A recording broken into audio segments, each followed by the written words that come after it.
I was on the phone with somebody doing a marketing consult and found out that they're paying a company out of state for about $5,200 a month, and they don't know whether that's translating into business for them.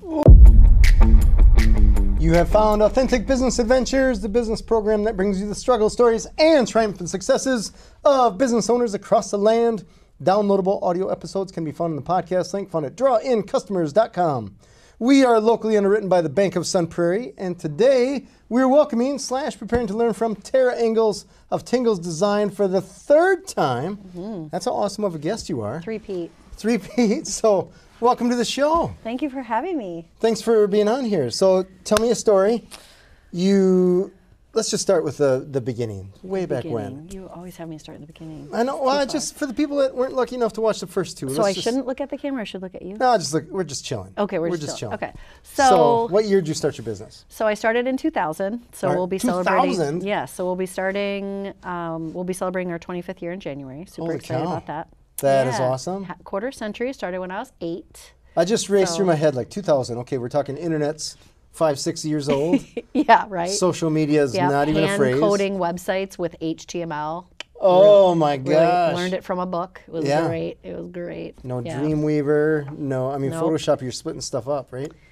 A little bit. Yeah, Photoshop and Illustrator were out for sure. InDesign was just coming on the market to compete against Quark Express, which I was extremely proficient in. Quark Express! Oh my gosh. Quark Express, yeah. Wow. So all my designers that I hired were all InDesigners, and so I held out as long as I could, but now I don't do any of the layouts, so I don't have to worry about it. Oh. Hands off, I'm done. All right. Yeah, so, but so 2000, I got married and my name changed from my T. Hallam, which was my email prefix where I worked, and it changed to Tingalls. People thought that was very clever and fun. Nice. So I started freelancing on the side, and then in 2001, actually shortly after September 11th, I quit my job and started freelancing full time. Wow. So, and just been growing exponentially since then, primarily working with small businesses, startups, nonprofits. I love working with nonprofits. And then we also work with larger companies that don't have graphic designers on staff, that have a marketing department but don't have like that graphic design skill set. We can come in and we can help them out. So, all right. Yeah. So in 25 years, the landscape of graphic design has probably changed a lot. It has a lot. It's just the programs. So much more digital than we used to do. About 25% web, and then 75% print work and trade shows and sales collateral and all that kind of stuff. Now I would say it's probably completely flipped on its head. We're doing, my firm is doing probably about 75-25. So 75% website work, digital social media creation, digital marketing, ads, that pay-per-click, that kind of stuff. But our bread and butter at Tingalls has always been logo design, sales collateral, like high-end branding, like the look and feel of a brand. How does a brand want to feel? What is their messaging strategy? Who's their target audience? Those kinds of things is what I specialize and focus on as the owner. All right. And then the designers really take all of that and spice it up with some amazing design work. And nice. Yeah. Tell me a story about the social media end. Because 2000, social media is not a thing. Yeah. Now social media is definitely a thing. Yeah. You got 50 million platforms. Yeah. You got different audiences on each one. You have different ways. I don't even know all the variables. I can hardly keep up. I had somebody ask me, what's my Instagram handle? And I'm like, dude, I'm over 40. I don't have an Instagram handle. It seems like such an old school. Or whatever. Yeah, I mean, the Snap Talk, I'm not on those. So my advice when it comes to social media is to do the legwork to understand which one of the platforms your target market is on, and then do that one really well. Okay. And then, maybe have 2 other ones that you also have a presence on that might be the second and third. But if you pick one and you do one really well, that's going to be your best bang for your time and, for your dollars. The problem with social media is that people think that it's a sales tool, and it really is not meant to be that. It's meant to be, a way for, to me, it's like a customer service Dropbox in a lot of ways, where people can You know, they have the ability to to write reviews, both positive and negative. They have the ability to comment on anything you post, positive and negative. And so it can be, you know, somewhat of a, you know, unless you're managing on a regular basis, people will start to feel like as a business owner, you're not engaged, you're not really using the platform unless you're commenting back and things like that.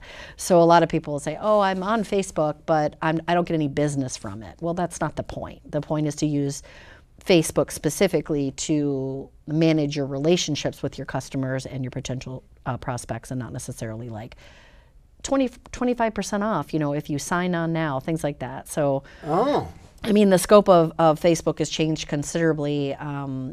Even I'm having trouble getting my following to engage, comment, and like and share on our posts and things without having to pay for it. And so I feel like that's completely shifting now, and the algorithms for people engaging with content, you know, watching your eyeballs and how you do all that kind of stuff has really got people pretty spooked and stuff when it comes to Facebook. So spooked, but how so?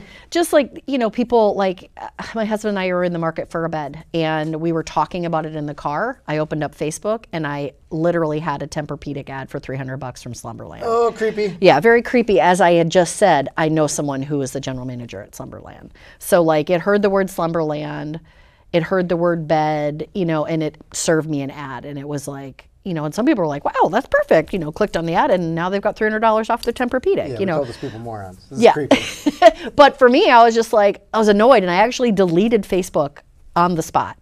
And this was like a Friday. And by Monday, I was back on it because I was just like, you know, I need it for business. I needed it for business. And, you know, I don't know, like I still connect with a lot of family on Facebook and things like that. So I tell people it's for my business, but it's, you know, I also use it socially. So, but, you know, I'm the target demographic for Facebook. You know, Sure. I started using it when my 18-year-old was an infant, and, you know, so I'm that demographic. But so, yeah, I don't know. Social media is just blown up with so many different platforms and so many different options and ways that you can, you know, some are entertainment, some are business-based. You know, it's just the consumption of content. I have 3 teens, and it's crazy how much content they consume.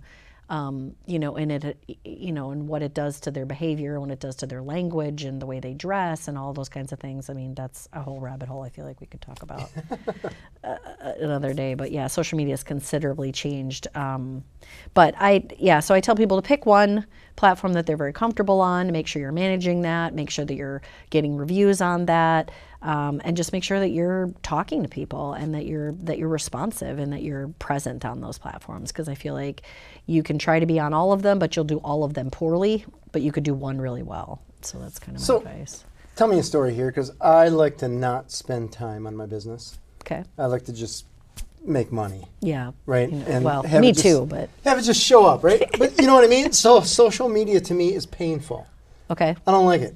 I don't like posting or coming up with posts and stuff like that. You don't have to be on it. I mean, it's the people who are like, if they're retail or they're service-based and they want that feedback, they want the relationship, and they feel like that platform is going to help close that gap or make that stronger, then yes, I would say spend the time. But you might be like, you know what, Facebook is just, we've tried it, tested it, it's not working for our business and we don't want to use it. You don't need anybody's permission to not use it. I mean, I love that. Yeah, I mean, people love it when I tell them they only have to be on one platform. They're like, wow, that's great. I didn't know that. It's like they needed permission from a professional to say you don't need to be on them all. But it all comes down to your goals. What are you trying to do with your business? Like might be beyond the point where you don't need awareness anymore. You just need to get people to rebuy if they're current customers, and that way I would recommend you try different marketing tactics for those kinds of things. So it's just it's about your goals and what you're trying to do with your business at the time that you come on board and either hire my firm or work with a marketing consult. Right. So I've worked with a few marketing people because I'm like, social media, do this for me. Yeah. And I remember one of them, they were coming up with a lot of posts. Yeah. It was pretty cheap, but it was garbage. Yeah. I call that canned content. So a lot of times they'll hire these outside companies and they'll do a great job interviewing you, and they'll do a great job asking you questions about your target audience, learning about your products and services, but they'll put out content that just is not engaging. It's not spur of the moment. People know that it's canned and kind of preloaded. And so what happens is people stop engaging with that content, and then Facebook says, well, nobody likes you anymore. We're not going to show it to your fans. And that's literally what happens. And so if you don't get engagement in your content, you will start to stop showing up for even the fans that are on your page. So my rule of thumb and my advice on social media is that it's best done boots on the ground. Somebody in the company that's their day-to-day, that can do the behind-the-scenes videos, that can do the unboxing videos.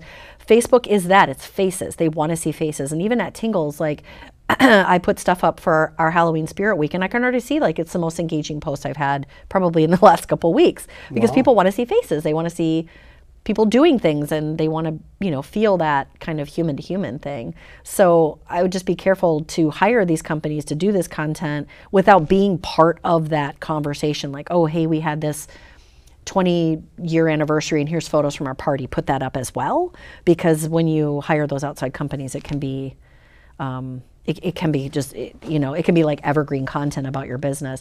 The other thing that I find is that people forget to remember is that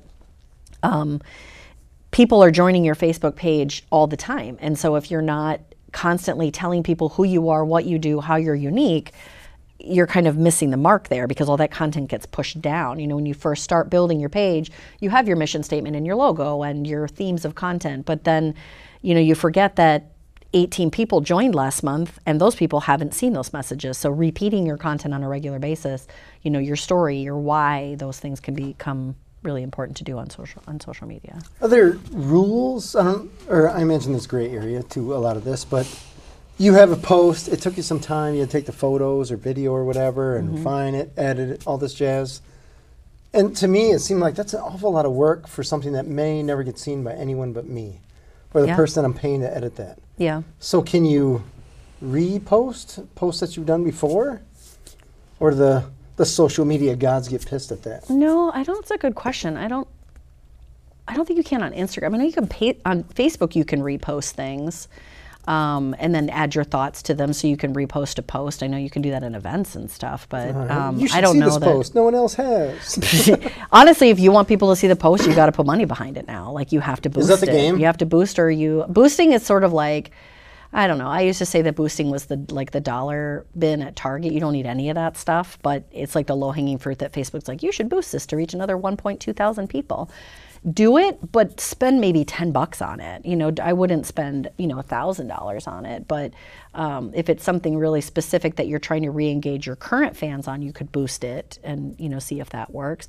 But regardless of what you do, you should be looking at the insights of Facebook or the analytics of Instagram or whatever to make sure that whatever you're doing that has a dollar amount behind it is actually going somewhere and doing something. And insights will tell you, okay, looking at your last post for the entire month, this video got the most hits, it got the most comments, it got the most shares. So if you're not reviewing those insights on a regular basis, it's sort of like throwing money out the window and hoping, that something lands somewhere. So just like anything digital, there's a footprint, and there's people, there's content that you can review to make sure that those posts are actually going somewhere. And you may find that your videos of behind the scenes, and I mean, it's funny, we just moved into a new space and we painted a mural in my office behind me. The videos and the time-lapse videos that we did on that mural was the most engagement I've had in months on my page. And it was just, again, like, I don't know, maybe it says something about the people who are following my Instagram and my Facebook. Maybe they're designers and not my client, so I don't really know exactly why we would be getting such traction on something that has nothing to do with graphic design. I mean, I guess it does. It was illustrated by my designer Callie, but we hand painted it. So, and it's not a service offering that we do with other clients. It was sort of out of the norm of what Tingalls does. But I'd have never known, unless I looked at the insights, how many views that got, and that people commented on it. It was a lot of family members that commented on it. Great painting job. But that's. But my goals on Facebook are to show the culture and show what it's like to work at Tingalls and how fun it is and things like that. I do not think of it as a sales tool at all. So, gotcha. So you're moving yourself away from a commodity. Right, essentially. right. So Okay. making Tingalls more humanized, and you know, why would you want to work with us? Because we're fun and because we don't take ourselves seriously, and you know, stuff like that. So that's my goal for that platform. All right. LinkedIn, different goal, different Tell me a story about LinkedIn.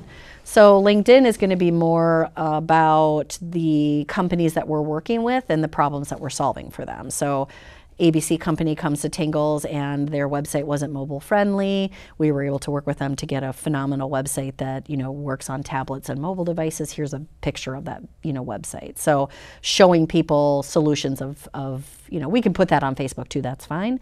But the goal of LinkedIn is to get people to see that Tingalls is solving problems for small business, and we're doing it in a way that is beautiful and designed well and that kind of thing. So do you put something in that post that says if you need help or anything like this, or it's just assumed you know who posted it, so click on me, you? Yeah, I mean, my formula for social media that I tell people is to try to ask a question in the post and then end on a call to action of some sort, whether it's call now, visit the website, comment below, something like that. A lot of people put stuff out on social media with just statements, which doesn't help your algorithm at all for engagement. Oh, interesting. So on LinkedIn, I mean, I have a really good LinkedIn following. I have more people that follow me on Tingalls than I'm connected with on LinkedIn. A lot of people ask that. Okay, Tara Ingalls is the owner of Tingalls Graphic Design. Do you put content out on Tara's page or do you put it on your business page? I have a lot more businesses following that than I have LinkedIn connections of other people that are following me. And was that a natural or organic thing, or did you push that? I didn't push it. We just, when pages became a thing on LinkedIn, I created a page and then started putting content specifically about my work on that page. Because Tara does lots of other things. Tara's in Rotary, Tara, you know. So I want to put that out on my personal page versus my business page. But sometimes I will share business posts to my personal page. But that question I get a lot is like, your name is on the door. Why wouldn't you put stuff out on your actual, it's just kind of a test and a tinker, right? So you're like testing the same content on both platforms, both pages, which one's getting more hits? Oh, well, it's getting more hits on this page. I'm going to do more on this page.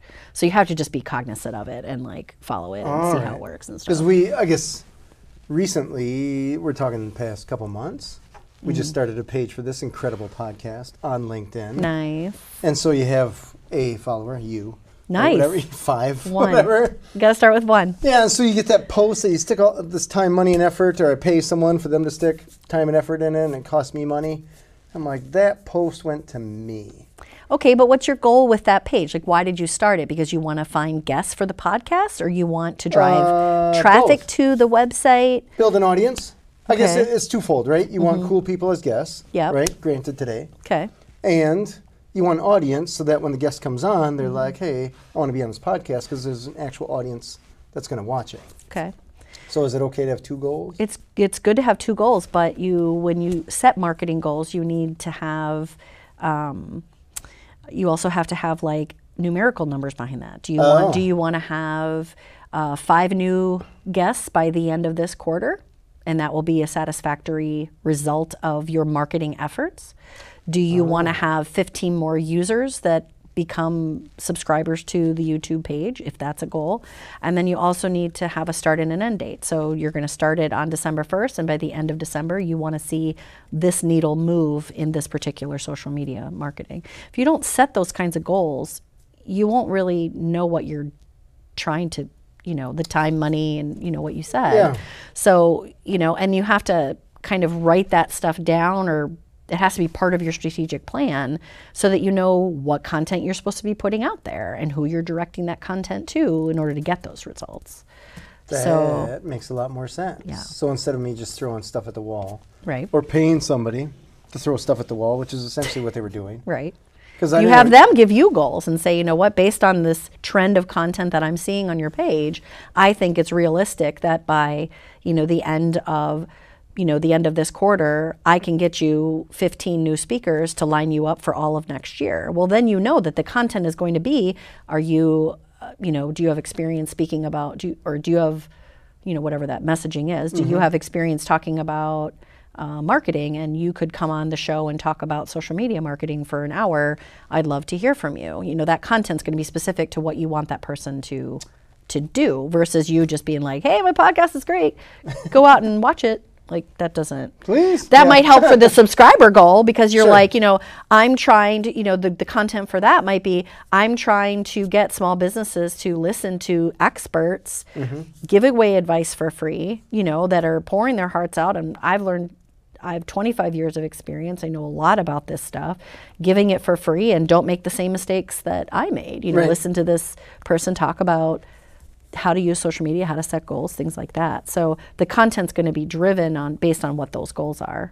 And then again, at the end of that, you'll decide, was it successful? Was it not successful? And then you'll tweak it for the next quarter or the next month or whatever you're trying to do. I love it. So if you're, let's just say, let me back up a step.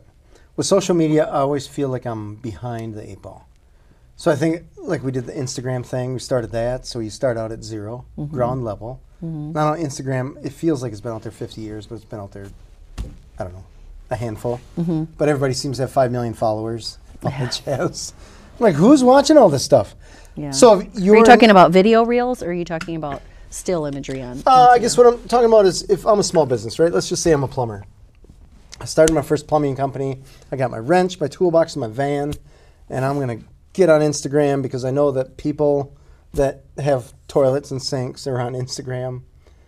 You're shaking your head like I shouldn't be on No, I there? would not be on Instagram. Okay. Because, well, who's the target? Probably homeowners. Sure.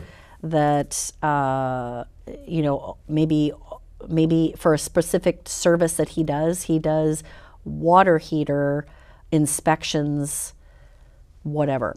I don't know. Let's say he does it, because like it's also based around a service or a product. Yeah. So, you know, maybe he's got water heaters that he does inspections on. So he wants to target older folks that own their home that would be wanting to sign up for these annual inspections as he does or whatever. All right. Instagram is not going to be a good place for him to do advertising, because the demographic of Instagram, I think, is like I don't know this for sure, but last time I looked, it was like 18 to 40-year-olds. You want to be targeting someone in like a 40 to 65, or maybe a specific demographic of town or whatever. So I guess the whole point of your question is, marketing is this ginormous umbrella of services. And I think I said this in our last talk, is that it's extremely intimidating for somebody to look at how many different offerings you can do to market your business and have any clue which one to do. And so working with a consultant like me or somebody that does marketing, it's their job to say, okay, here's your budget for marketing. This is all you can spend. Okay, we're going to go in this lane and we're going to do this, and we're going to see if it works, or based on my professional opinion, this is the lane you should be in. Here's what it's going to cost, those kinds of things. I think like social media, like for that particular gentleman, like I just did a website for someone who's a plumber. He's very, very comfortable on his phone, and he doesn't want to have to manage his website at all. And he'll do videos and upload videos to Facebook and Instagram as reels, but he doesn't do still imagery. It's all video. So, it's like a behind the scenes of him fixing a pipe, or how he had to cut into a wall to find the source, and how he does those kinds of things. That's going to be a lot more interesting than a still picture of a leak. Yeah. So like there's social media is just hard to talk about. Interesting. Yeah. It's hard to be like. It's a lot. It's a lot. It's a lot. All right, let's shift gears into websites. Okay. So you have to have a website. Yep. Because there's yellow pages aren't really a thing anymore. So if Right. you want to be found, it's websites. Yep. Tell me a story about how that game has changed just in getting found, Yep. and how people build their websites. Or it's not just a home about contact us page, Yeah. kinda, or maybe it is. I don't know. Yeah, so website design is definitely being used from a standpoint of credibility and for people trying to find out more about you. It's very hard to have a website that's tiny be found, what they called organically, which is basically by keywords and content only. And so unless you have a really robust website that has lots of blogs and things like that. So because I work with a lot of small businesses, we do design websites. We still promote website design, but we have to think about how we're going to drive traffic to it. And it's not necessarily just being found by Google alone. So digital marketing is becoming a very high-priced commodity or price that a lot of companies kind of jumped on the bandwagon the last couple of years in trying to help companies get that exposure with pay-per-click, Facebook ads, banner ads digitally, things like that. But what I'm finding And what I wanted to talk about today is a gross misrepresentation that a lot of these companies are not actually doing the services. They're taking large dollar amounts from very small businesses and providing very little in return. I was on the phone with somebody doing a marketing consult and found out that they're paying a company out of state for about $5,200 a month, and they don't know whether that's translating into business for them. Oh. And that's a lot of money for me to crazy. swallow and so I'm going to try to work with them and determine whether or not this reporting is actually generating leads and things like that. In 2023 and this year, I was brought on as a third-party consultant to review digital marketing services in the Madison area by reputable companies to determine whether or not the services were actually done and whether I could prove that looking at website Google Analytics or traffic alone or forms being filled out, whether or not the services that they were paying for were actually being done. And in most cases, they were not. And it breaks my heart to know that these small companies are seeing these big promises and then just not reaping the rewards out of them. And there's a lot of words like conversion and impressions and all these things that as a small business owner, like some of them I'm even confused by what the difference between, an impression and a conversion is. And there's right ways of doing things, and then there are ways of in my test and measuring and in my business, the way that I do things is very different from some of these companies. And I don't know, I wrote a blog about it because I was actually a victim of service misrepresentation. Oh, you were? Oh, yeah. Okay. And what happened was I hired an outside company to help with the search engine optimization of my website. I know content-based search engine optimization, but I'm not as strong with things like pay-per-click and some of these other things, and hired this company. Well, the first thing they wanted to do was they wanted to make sure that my current website obviously had keywords in the right place, and so they did this audit. Well, they went in and they changed a whole bunch of my keywords to interior design. Interior design? Interior design. No! Instead of graphic design, they changed images, they changed page titles, they changed content within my website. And my rankings plummeted. And this was like, it devastated my online presence. Was this a local company or this? Oh, my goodness. And it not only devastated my rankings, but I literally fell off the first page. And I was on the first page for website design, and it was gone. My God. Overnight, just gone. It took 2 years to regain that by going back in, changing all of that. I mean, the drastic change of keywords in my website, Google was like, blacklisted, and just like I was on page 9. I mean, no one was going to find Tingalls. No. The only safe haven was that I had a really good Google My Business listing, and so I was still showing up in the map area. So if people clicked on that, they'd get to my website. But yeah, I was devastated. And so, when I went back and said, okay, why did this all happen? It was sort of like, oh, well, sorry about that, or I couldn't get or I was completely ghosted and couldn't get anybody on the line to stand up for what had been done. It was horrible. And yeah, so that happened to me. And then to find out basically, that same year, some of my clients were hiring other digital marketing companies to do the same sort of work, and finding out that they too were being duped by, paying large dollar amounts. One of my clients almost went bankrupt because they were back charging him after he had canceled for a contract. It's real bad. So I wrote a blog, and I would love to share a couple tips if we have time. Please. You got plenty of time. Yeah, so I wrote a blog, and the blog is called Tingalls Comprehensive Checklist for Choosing a Trustworthy Digital Marketing Partner. And these are all the things that kind of I wish I would have done, and things that I've learned after working with these companies on how to safeguard yourself so that you don't hire a company and don't let them talk over you and those kinds of things. So there's 10 tips in the blog, and we'll link it in this video. Absolutely. So you can read them all. But the first one is that it kind of comes back to goals, right? So what are you trying to do with hiring this marketing company? What area of your business do you want to see move forward? And being very specific about your goals. So if it's one service area, Let's take that plumber, for example. So let's say this plumber has, you know, a brand new area of his business where he's doing quarterly hot water heater checks. Don't know if that's a thing, but let's say that that's a product that he wants to start moving forward, right? So he's saying, I would really love for this product to take off, and within the first quarter of 2025, I'd love to have 35 clients, because you and your marketing person have decided that that's a good number and you'd like to have that. So you kind of determine that that's the time frame, that's the product that you want, and you know, so you've written that down, and that is what you go to this company to do. So you've defined the goal. You've maybe defined at that point which marketing avenue that you want to do. So let's say you're going to do Facebook advertising to maybe get this out in front of some homeowners, whatever. So that's a defined goal. The second thing is that if you're going to start researching digital marketing companies to help you with this, is getting a very detailed proposal from them. I'm not saying like you don't want anything that's like a one lump sum, you know, for $2,500 we're going to do this, or for $3,500. It needs to be very detailed into what is the management cost going to be versus what the actual ad spend is going to be, because those are very different things.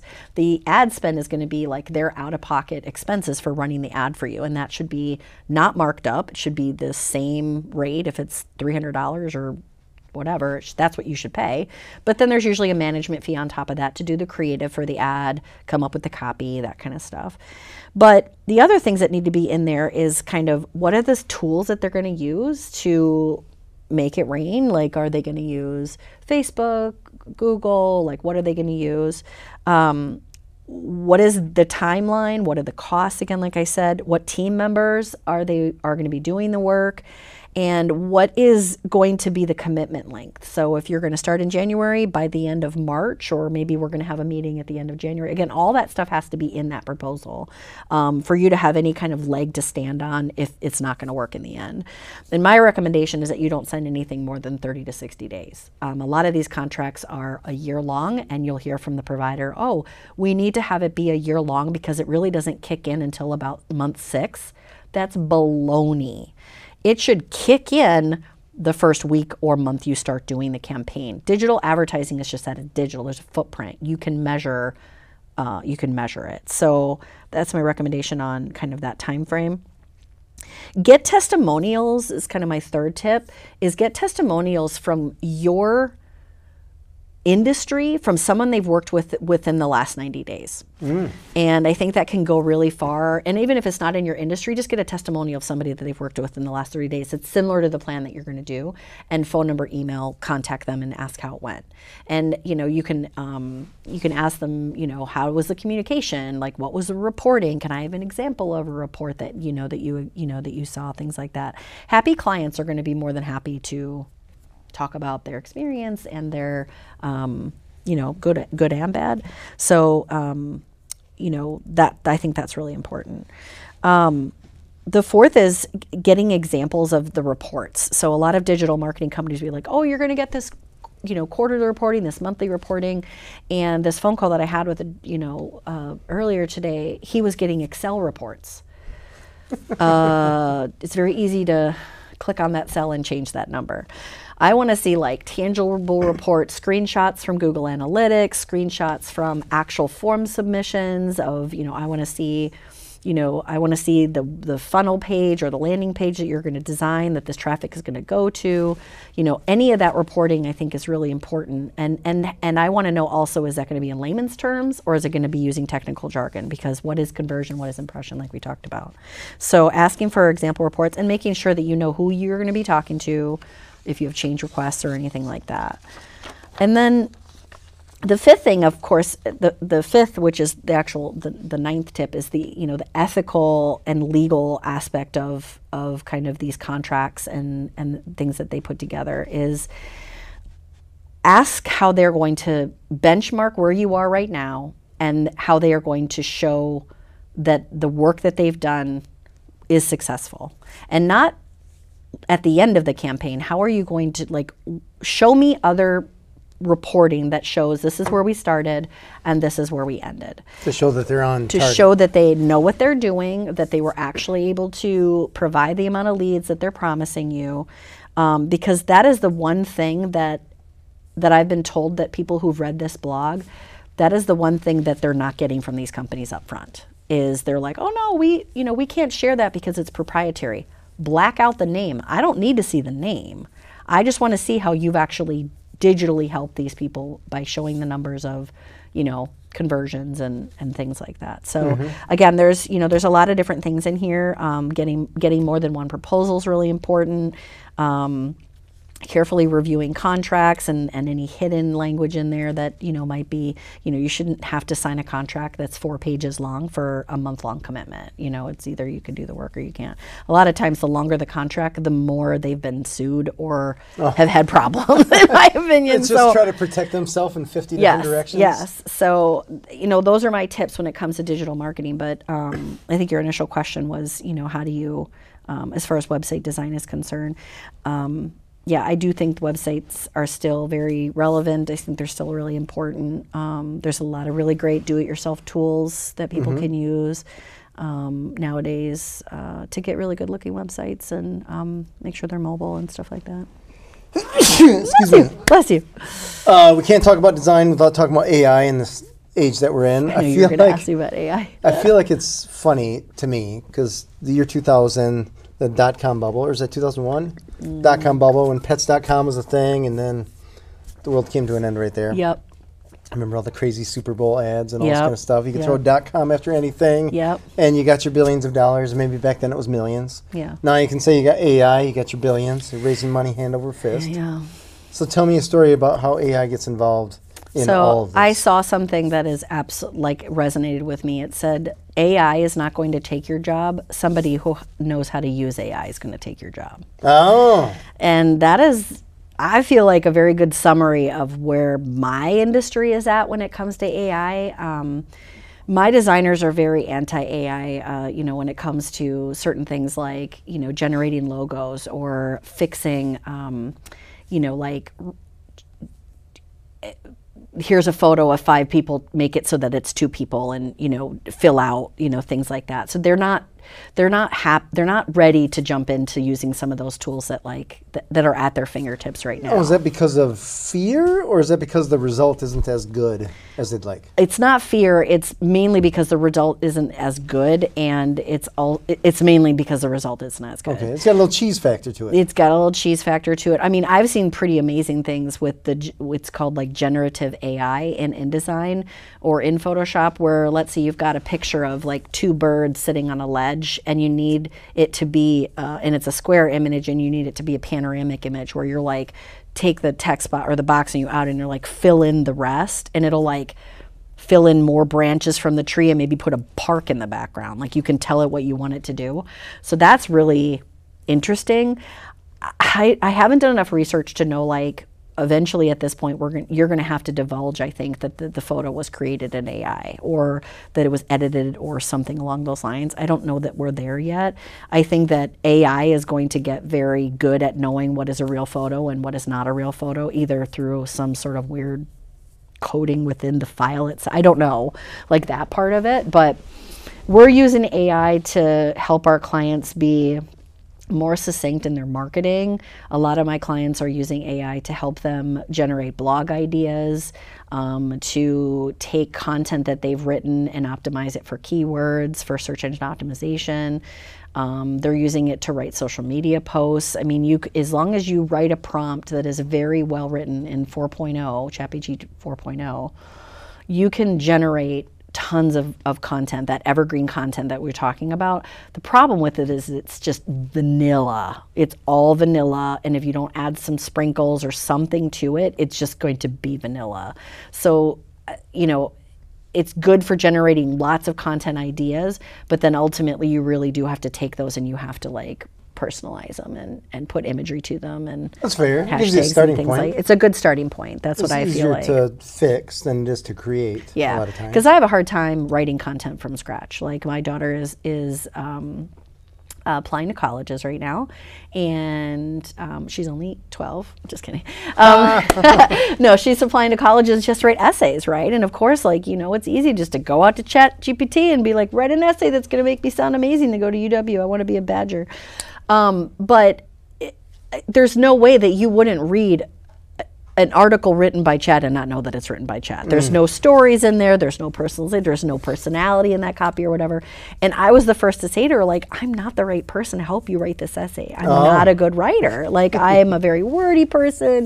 And so, like, I struggled, like, as her mom being like, I'm not good at this. And I think it was hard for me to be like, I'm not good at this. So we hired a career a essay coach that worked with her one-on-one and helped her with her essay, and it ended up being perfect, and it sounds like her, and it's her personality. And did they use chat? No, they didn't, you know. So, but, you know, I mean, I can imagine that that is an easy tool for people to pick up and manipulate and use. But I've gone to prompt writing seminars that teach you how to write prompts in such a way that gives you the output that you're looking for, because otherwise it's super vanilla, like we're talking about. And so I think if you go to those and you learn how to use the tools, I mean, there's so many AI tools out there for so many different things. You can go, I think somebody told me, you can go out to an AI tool and it'll build an entire website for you on that AI platform. I have no idea if this is true, but go out, it'll write all the copy. Like, I'm a plumber located in Madison, Wisconsin. Go out and build me a website. This is my business name, and it will build you a website completely AI based. Wow. And I'm just like, yeah, is that a little scary for me as a website designer? Yeah. Yes and no, but when that website comes back and there's no keywords in it, and, you know, it's using stock imagery of a plumber that's not a real person, or, you know, whatever. It's just, I don't know. I'm not too worried about it in my career. Everyone is asking me those questions, but I think, like, good design there's still going to be a place for really good illustration and hand drawn. I think the AI is going to be the opposite is going to happen, is where people are going to go back to paper and pencil, and there's going to be more of, I don't know. I'm to the point of wax. or the wood carvings. Yeah, I don't know. No, I don't. I just think that people are going to value something that is created by your hands more than they're going to value something created by a computer. All right. I don't know. I created an AI graphic out on my Facebook page because we're celebrating our 25th in January, like I mentioned, and we're going to be rebranding Tingalls. And everyone's like, I want to see the logo. And I'm like, nope, we're not going to show it. So I went out to AI and I said, generate an image of two witches standing in front of a cauldron with steam coming out of the cauldron, but I don't want to see the witches' faces. And there's an image out on our Facebook right now that was generated by AI that was not illustrated by us. And their, like, fingers are all, like, weird and, like, their face is not right and stuff. And I'm just like, you know, this is what AI generated. This is the prompt that I put in. And we captioned it, "Something is brewing at Tingalls," just to kind of give it some idea what we were doing with it. But, you know, to me, if I would have sent that to my designers and been like, hey, spend 6 hours illustrating this or 10 hours illustrating this, you know, is that the best use of their time when it comes to social media posts that I wanted to do? So I don't know. I think we're going to go back to a medium where people are just not going to, they're not going to try. I mean, I don't know. Some of it's really scary. It's a little bit scary. Just the AI with identity theft and bank information and all that kind of stuff. I think we're going to go back to paper ledgers and, like, you know, checks. I think. I don't know. Don't Scrooge. He's got the I don't know. Something. It's weird, but yeah, I don't know. In my lifetime of my business, I don't think it will be problematic. But all right. But I do like the quote about, you know, somebody who knows how to manipulate the AI software will be the one who takes the job. Not that's fair. That's smart. Yeah. Yeah. I'm afraid to a point, because of call answering service, and that seems to be I don't know if it's necessarily low-hanging fruit, but I feel like a lot of AI places are treating it like low-hanging fruit. Mm-hmm. It's like, we can replace the receptionist or secretary by having AI answer the phone. And I'm like, I don't know how many times I've had that artificial voice, and you're just like, human, person, someone with a pulse and a brain. Yeah. Someone customer service. Customer service. Like, I did not understand prompt. Yeah. Press 9 for customer service. A programmer built you, somebody in a hoodie and Crocs that hasn't ever had to deal with this. I need someone that can eat a sandwich and not look gross to answer my question. Eat a sandwich, yep. Yeah, I don't know. That whole, the robobots things where, that is one thing. Please don't put that on your website. Like, all these chat bots that are like, I'm an automated chat bot to answer your question about this company. I did. So that is not going to give you business leads. Interesting. Unless you were behind that chat. So what we did was we were essentially, or what we do is we essentially show that we can build these for clients. Oh. Because we can. And it's not... With like frequently asked questions about the company, correct, those kinds of things? correct. Okay. These are like open-ended bots that are like, ask me anything. No. You know, it's just No, like... this is stuff where you're inputting essentially, or the bot is using your website as information that's pulling from. Got it. So it's not pulling from the entire web. Okay. It's pulling from your information, stuff that you feed it. But so like, okay, let's say for example, somebody wants to know what your pricing is. They just want to know what your pricing is and that's not on your website. How does it handle those questions? It would either direct you to a pricing page or it'll ask you for an email address and say someone will follow up with you. Got it, okay. Yeah, it's not Jesus or something like, I have all the answers, right? Or something like that. It's like, what are your open hours? But you prompting it with information is very different than it like AI going out to the World Wide Web and saying, okay, here's what you should pay for a logo design. Or here's what you should pay for, you know. It should be 50 cents. Yeah, 55, you know, Or go to these websites that are cheaper than this website. I mean, that's what would terrify me. It's just like, it would go rogue and be like, Tingalls is not the company for you. I don't know, like, I don't know. So tell me a story, because the design thing is curious to me. Okay. Because I think I've put stuff out there, right? You got the books and all that jazz. Yeah. And someone could say, like, I was playing around with this kid. We're at my son's baseball game. Okay. And she's a big Taylor Swift fan. Okay. And so I'm like, I'm going to write lyrics for a Taylor Swift song, right? She's like 7 years old, so it's just kind of fun teasing her. Yeah. And then somebody suggested that I use ChatGPT to write a Taylor Swift song. And I was like, all right. Okay. And so we wrote I typed in prompts for ChatGPT to write a Taylor Swift song. And we said it was about jets and hot dogs and baseball, just weird stuff. You're just throwing curveball after curveball. Okay. And it pumped out stuff, and I was like, okay. It pumped out stuff, which was actually kind of funny. It wasn't bad, as Taylor Swift songs go. Not too deep. Anyways, hey. I'm just, I have no problem with Taylor Swift, right? I'm just saying, like, most songs, they're really not that deep, right? Yeah. Anyways, you got to do whatever you got to do in things that rhyme. So for entertainment, for sure. Yeah. Anyways, I'm like, this bot, or this little AI program, had to go somewhere to get if-thens, and it probably had to go to Taylor Swift songs. Yeah, probably read Somebody prior wrote, lyrics. I don't know, maybe Taylor Swift write her own songs? I don't know.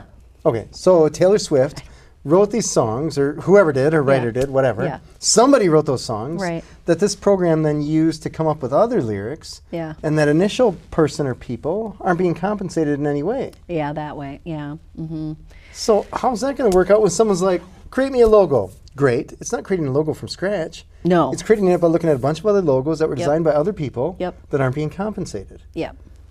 So that is something where somebody provided me with a logo that was AI generated, and I took the iconic. So there was the icon on the top and then the text underneath. I took the icon and took the text off, and just took the icon and did a reverse Google image lookup, and there were 4 other companies that had the same icon. Oh, nice. So you do have to be really careful, and even websites like Fiverr or these companies where they crowdsource logo design, they're just taking the same logo icon and putting your business name on the bottom of it. Like, they don't care at all that they did that to the other 4 plumbers that they had given logos for.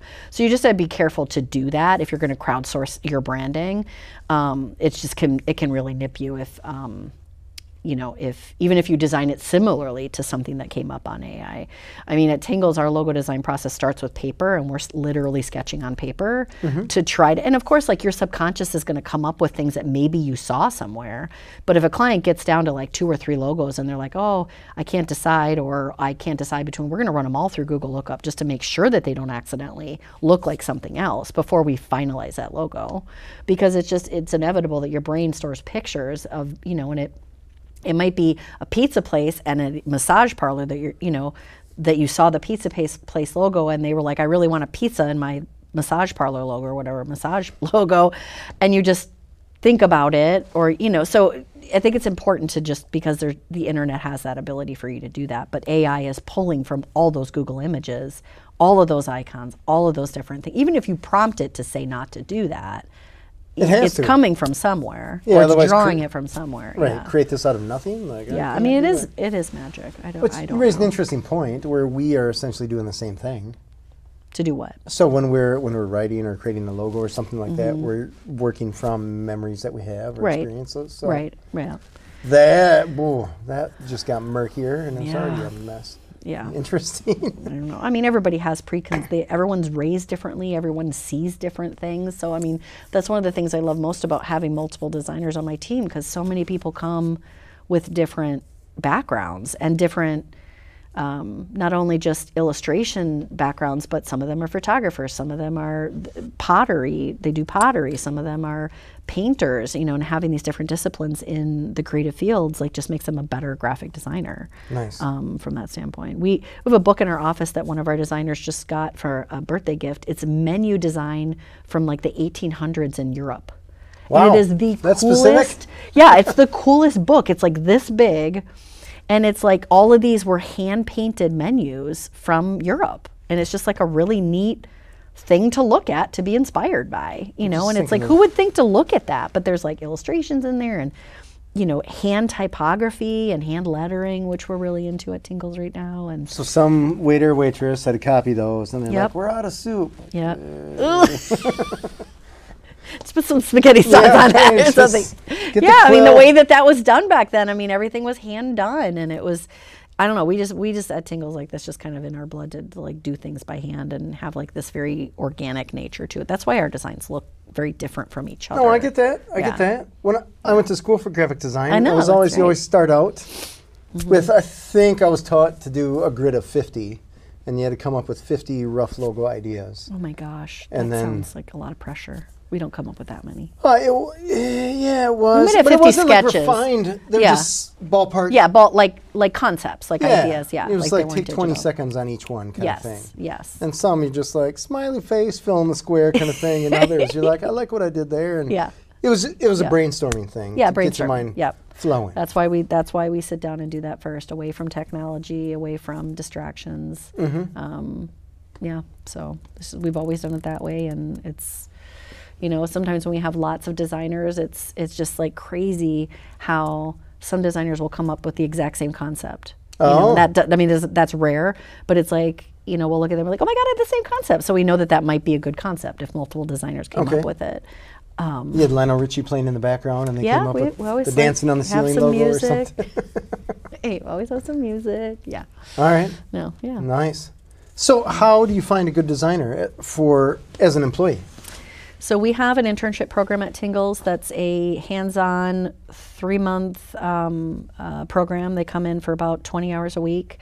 And we try to pair them with a nonprofit or a startup so that during the course of these 3 months they can do a logo, sales collateral, website, social media setup, whatever it is that company needs, so that they can then take that full suite and put it in their portfolio, either for graduation, they have to be in their last semester, or they have to be recently graduated. But it's an opportunity then for them to get a full suite for a company that usually is picked by me to be like something that's deficient in their portfolio, something that they don't already have, something that's different, something that will challenge them. And then they also get to do printer tours and all Tingalls client work, and they get to be part of our team and things like that. So and most of those designers lately have been coming from Madison College. They have a phenomenal design program there. Really? Both of my designers that I have right now are both from Madison College. Oh, that's cool. Beautiful hands-on program. They bring in clients to do real world work. They're very like, they're very grounded in that they have faster turnaround than most of the other schools. Like someone like, I have a whole semester to do a logo. No, you have 5 hours at Tingalls to do a logo. So they're more like grounded in that they understand like turnaround and expectations and stuff like that. So yeah, so we don't have an intern right now. We usually don't during the holidays, but we'll be accepting applications for January, February, March internship in December. Yeah. That's where they come cool. from. It's so cool you mentioned the portfolio thing, because I remember trying to get a job as a graphic designer. Paper portfolio. Now everyone has websites, yeah. I think I just recently tossed it, but I remember looking at it, I don't know, within the past couple of years. Mine got damaged. Our storage room got flooded, and all of my original design work got damaged. And you know, of course, I was like, like my baby. Right. And then I was like, crap. It's all crap. I was so embarrassed. It was all bad, but. you know, I brought it, we did a portfolio day where everybody in my company brought their portfolio in, and we all just kind of looked at each other's original schoolwork. It was like really, you're fired. Get and out. I was like, no, I was like, please don't look at mine. And they're like, we want to see where Tingle started. And I'm like, okay. So, you know, you're looking at this and I'm like, how did I get this business off the ground with this crap? We went, no, it was fine work. It just was not, I did not have the training. I'm self-taught. So I didn't have the training that my designers have with Illustrator and all this kind of other stuff. So, you know, it just wasn't as polished. But I'll tell you, and they will probably laugh if they hear this, I can always tell if it's not centered. Oh, Something's not centered. Nice. So, because it's just the eye that I had working at WPS before I started Tingalls, where it was just like, all I did was forums and brochures and print, and but I have an eye for if things are centered or not. They got a pixel off and you're like, maybe not a pixel, but I can tell it. And they'll always just be like, make sure it's centered, Kelly. And I'm just like, I can tell. I can tell. That is awesome. It's that eye after 25 years. That's good. Yeah, it's a great program. It's the program that I was looking for after I graduated college that could never find. But yeah, it's really fun. It's pretty competitive. The jobs are? It's competitive to get into this program. Like, I'll get probably 5-10 applications from graduating class to do the intern, because it's paid too, and that's really rare to find a paid internship. Yeah. Yeah. Our current intern that was in our prior is finishing her degree, and then we're probably going to bring her back for a little bit longer, because she just couldn't do it all and go to school and be in the internship at the same time. So. Tell me about personality of employees, because I imagine that's a big deal, especially for something like this. Yeah, the smaller. So my team's very small right now, and to bring on anybody is a risk, you know, from a culture. We have a very good relationship with the three of us that we have right now, and we're looking for somebody that's super lighthearted, that doesn't take themselves seriously, that's, you know, willing to grow in this profession and take constructive criticism and do some grunt work. You know, I mean, everybody in our office does grunt work. We don't just say, hey, you're the designer, you're the intern, go make coffee. Like, okay, you're not saying digging ditches or anything. No. I mean, they come in and they're like, the thing I hear the most in our internship was, holy crap, I did not expect to be doing that much work. Like, I come in and design work. Yeah, like I just throw them to the wolves. Like, if you can't come in, you're and not paying them to heat a seat, though. No, right. And a lot of people are like, oh my gosh, like I didn't expect. And so they have to be very organized. They don't have to prioritize their design work. They know, you know, work in a team setting, but also be very self-motivated. I need. But yeah, I mean, I'm quirky. You know, I am. I had bunny ears on before I came in today because it's Halloween Spirit Week. I know, it's Halloween Spirit Week at Tingalls. So today's pun day, and I was. Don't worry was on my shirt, and then I had ears, don't worry, be hoppy. So, you know, and then we have like desk decorating competitions in December. And, nice. You know, we're in a new space now, so I don't know what that's going to look like during the holidays now. But yeah, we go for walks, and I bring in treats, and I'm like I'm a different kind of boss. So if you're looking for a lot of structure, don't come work for Tingalls. So is it challenging to be kind of the cool boss as well as introduce discipline when it's necessary? I mean, one of my designers has been with me for 11 years, the other one for 6. That's, wow. You know, those two they're very loyal to they're very excited about this rebrand that we're doing. They work really well together. They want to work. I mean, I don't do reviews with my staff. Ever. I hate it, and it's awful. And when I did it at WPS, I would leave crying, and I think I have PTSD from that, and so I just don't do them. The HR meeting with the Kleenex box? Yeah, it was. I would cry every time, and I'd be like, really? I got a 5-cent raise? That's what? So I just give raises when I want to give raises, and I give bonuses when I want to give bonuses. I give PTO when I want to give PTO.